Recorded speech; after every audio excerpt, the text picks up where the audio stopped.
So ಕಿರುತೆರೆಯಲ್ಲಿ ಯಾರೇ ನೀ ಮೋಹಿನಿ ಮುಖಾಂತರ ಅತ್ತೆಯಾಗಿ ಭಾರಿ ಸದ್ದು ಸುದ್ದಿ ಮಾಡಿದ್ರು. ಇದೀಗ ಕೃಷ್ಣಂ ಪ್ರಣಯ ಸಖಿ 25 ಡೇಸ್ ಸಕ್ಸಸ್ ಮೀಟ್ ಅಲ್ಲಿ ಬಂದಿದ್ದಾರೆ. ಅಂಬುಜಾಕ್ಷಿ ಅವರು ದೊಡ್ಡಮ್ಮ ರೋಲ್ನ ಸೂಪರ್ ಆಗಿ ಪ್ಲೇ ಮಾಡಿದ್ದಾರೆ. ನನ್ನ ಜೊತೆಗಿದ್ದಾರೆ, ಬನ್ನಿ ಮಾತಾಡ್ಸ್ತಾ ಹೋಗೋಣ. Ma'am hi. ಹಲೋ, ಹೇಗಿದ್ದೀರಾ? ನಾನು ತುಂಬ ಚೆನ್ನಾಗಿದ್ದೀನಿ, ನೀವು ಹೇಗಿದ್ದೀರಾ? ನಾನು ಸೂಪರ್ ಆಗಿದ್ದೀನಿ. ತುಂಬ ಖುಷಿಲಿದ್ದೀರಾ. 25 ಡೇಸ್ ಸಕ್ಸಸ್ ಮೀಟ್. ಸೊ ಎಷ್ಟು ಖುಷಿ ಇದೆ ಮ್ಯಾಮ್? ತುಂಬ ಖುಷಿ ಆಗುತ್ತೆ. ನಾವು 2006ರಲ್ಲಿ ದುನಿಯಾ ಪ್ರೊಡ್ಯೂಸ್ ಮಾಡಿದ್ವಿ ಸಿನಿಮಾ.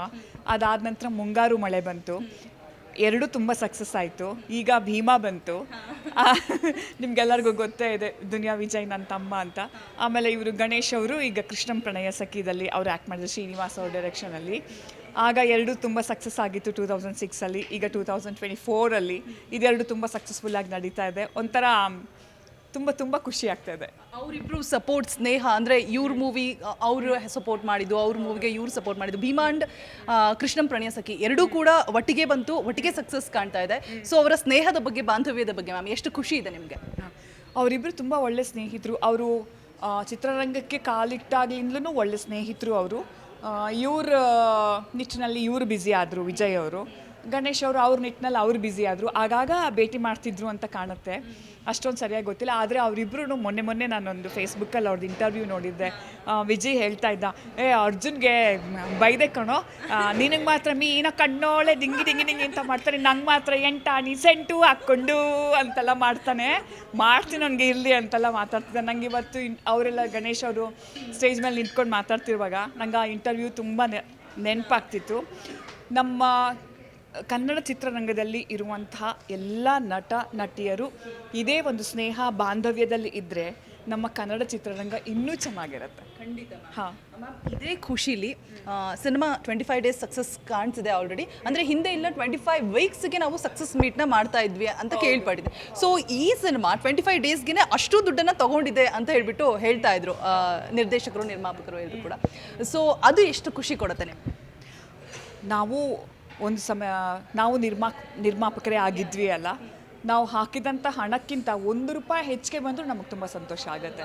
ಅಂಥದ್ರಲ್ಲಿ ತುಂಬ ಅವ್ರು ಹಾಕಿದ್ದಕ್ಕಿಂತ ಹೆಚ್ಚಾಗಿ ಹಣ ಗಳಿಸ್ತಿದೆ ಆ ಸಿನಿಮಾ ಅಂತಂದರೆ ಅದಕ್ಕಿಂತಲೂ ಇನ್ನೇನು ಬೇಕು?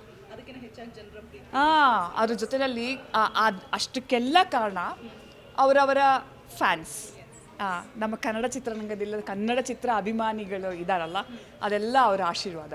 Super ma'am. ಇನ್ನು 50 ಡೇಸ್ ಸಕ್ಸಸ್ ಮೀಟಲ್ಲೂ ಕೂಡ ಭೇಟಿ ಮಾಡ್ತೀನಿ ಅನ್ನೋ ನಂಬಿಕೆ ಇದೆ ನನಗೆ.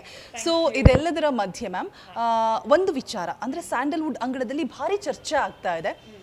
ಮೀ ಟೂ ಕೇಸ್ ಈಗ ಸದ್ದು ಸುದ್ದಿ ಮಾಡ್ತಾ ಇದೆ. ಒಂದು ಕಮಿಟಿಯನ್ನು ರಚನೆ ಮಾಡಬೇಕು ಅಂತ ಹೇಳಿಬಿಟ್ಟು. ಸೊ ನೀವು ನೋಡಿದಂತಹ ಕನ್ನಡ ಚಿತ್ರರಂಗ ಹೇಗಿದೆ? ಕಮಿಟಿ ಬೇಕಾ ಬೇಡವಾ? ಇದೊಂಥರ ತುಂಬ ದೊಡ್ಡ ವಿಷಯ. ನಾನು ಮುಂದಿನ ದಿನಗಳಲ್ಲಿ ಇದ್ರ ಬಗ್ಗೆ ಯೋಚನೆ ಮಾಡಿ ಮಾತಾಡ್ತೀನಿ ಖಂಡಿತವಾಗ್ಲೂ. ಮ್ಯಾಮ್, ಅದನ್ನು ಹೊರತುಪಡಿಸಿ ಡಿವೋರ್ಸ್ ಬಗ್ಗೆ, ಸೊ ನ್ಯಾಯಾಂಗ ಬಂಧನ ಇವತ್ತಿಗೆ ಮುಕ್ತಾಯ ಆಗಿದೆ, ಒಂದಷ್ಟು ಡೆವಲಪ್ಮೆಂಟ್ಸ್ ಕೂಡ ಆಗಿದೆ. ಸೊ ದರ್ಶನ್ ಅವರ ಬಗ್ಗೆ ನಿಮ್ಮ ಅಭಿಪ್ರಾಯ ಮ್ಯಾಮ್? ಈ ಒಂದು ಕೇಸ್ ಬಗ್ಗೆ ಆಗಿರ್ಬೋದು, ನಿಮ್ಮ ಒಪಿನಿಯನ್ ಏನು? ಸಾಕಷ್ಟು ಜನ ಕಲಾವಿದರು ಸಪೋರ್ಟ್ ಮಾಡಿ ಕೂಡ ಮಾತನಾಡ್ತಾ ಇದ್ದಾರೆ. ಸಪೋರ್ಟ್ ಮೀನ್ಸ್ ಹೊರಗೆ ಬರಬೇಕು, ಡಿಬಾಸೇ ಅಂತ ಹೇಳ್ತಾ ಇದ್ದಾರೆ. ಸೊ ನಿಮ್ಮ ಒಂದು ಮಾತು ದರ್ಶನ್ ಅವರ ಬಗ್ಗೆ? ಅಲ್ಲಿ ಏನಾಯಿತು ಅಂತ ಕೆಲವೊಬ್ಬರಿಗೆ ಮಾತ್ರ ತಿಳಿದಿದೆ. ಕೋರ್ಟ್ ಇದೆ, ನ್ಯಾಯಾಂಗ ಇದೆ, ಅಲ್ಲಿ ಏನು ತೀರ್ಮಾನ ಆಗುತ್ತೋ ಅದ್ರ ಬಗ್ಗೆ ನಾವು ಗೌರವ ಕೊಟ್ಟರೆ ಭಾಳ ಒಳ್ಳೆಯದು ಅಂತ ಹೇಳ್ತೀನಿ. ಇಲ್ಲಿ ಯಾರ ಬಗ್ಗೆನೂ ಮಾತಾಡೋದು ಅಷ್ಟು ಒಳ್ಳೆಯದಲ್ಲ. ಇನ್ನಷ್ಟು ಹೆಚ್ಚು ಸಿನಿಮಾಗಳನ್ನ ಪ್ರೊಡ್ಯೂಸ್ ಮಾಡಿ, ಜೊತೆಗೆ ನಟನೆಯನ್ನು ಮಾಡಿ, ಎಲ್ಲರನ್ನೂ ರಂಜಿಸಿ ಅಂತ ಹೇಳ್ತಾ thank you so much ma'am. Thank you so much. Thank you. Okay, ನಮ್ಮ ಅಂಬುಜಾಕ್ಷಿ ಅವರ ಮಾತಾಗಿತ್ತು ಅಂತ ಹೇಳ್ತಾ ಕ್ಯಾಮ್ರಾ ಪರ್ಸನ್ ಶ್ರೀನಾಥ್ ಜೊತೆ ರೋಜಾ ಮನು ಪಾಟೀಲ್, ವಿಜಯವಾಣಿ ಡಿಜಿಟಲ್, ಬೆಂಗಳೂರು.